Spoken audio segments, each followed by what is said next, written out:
For those who casually follow the affairs of the Canadian military, it will come as no surprise that one of their primary roles has become that of training foreign militaries. It's time to target whether or not that is actually a role they are qualified to perform. Since the spring of 2015, Canada has provided approximately 200 combat trainers to assist the armed forces of Ukraine. Known as Operation Unifier, this support has trained over 30,000 Ukrainian soldiers to date.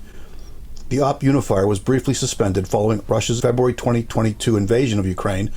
Once it became evident that Russia would not achieve a quick victory, Canadian trainers resumed Op Unifier, albeit from the safety of military bases in the UK.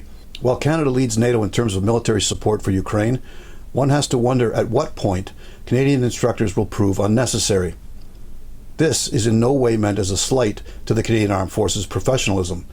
I have often stated that in my opinion the CAF produces the best soldiers in the world. However, actual combat experience cannot be substituted with live fire ranges and scripted tactical exercises. The last time that Canadian soldiers had an actual combat role in a conflict was in 2011.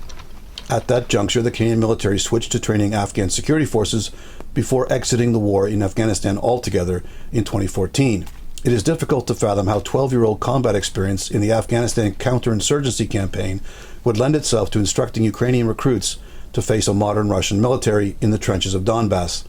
The Taliban and other Afghan insurgent groups were armed with light automatic weapons and homemade improvised explosive devices. They had no artillery, no aircraft, no armored vehicles, no body armor, and no drones. The Canadian soldiers in Afghanistan had the advantage of all those resources, and still the US-led NATO intervention lost that war. Fanatical resistance and tireless persistence wore down the NATO alliance's will to continue the illegal foreign occupation of Afghanistan in 2021. For those Ukrainian fighters which Canada has trained, they have had years of experience manning the battle lines that were first established around the eastern Ukraine region known as the Donbass back in 2014. Thus, many of the 30,000 Canadian trained Ukrainian soldiers would have already had months of experience enduring artillery barrages and trench warfare. We have become stronger because we are together. The truth is behind us, and in truth there is strength, which means victory. Victory will be ours. When Putin launched his full-scale invasion in February 2022, he turned a volatile, simmering civil war of separation into an interstate war between Russia and Ukraine. For the past 18 months, the Ukrainian military have gained battlefield experience of an all-arms nature. By this, I mean armor, artillery, fixed-wing aircraft, rotary-wing aircraft, unarmed aerial vehicles, UAVs, and unmanned shipborne vehicles.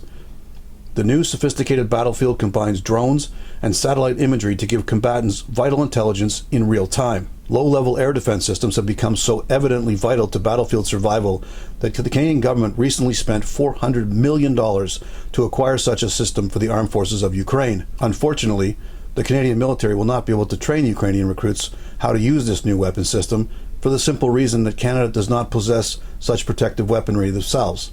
There is a plan to fast-track a procurement of a low-level air defense system to be immediately forward-based with the Canadian Battle Group in Latvia.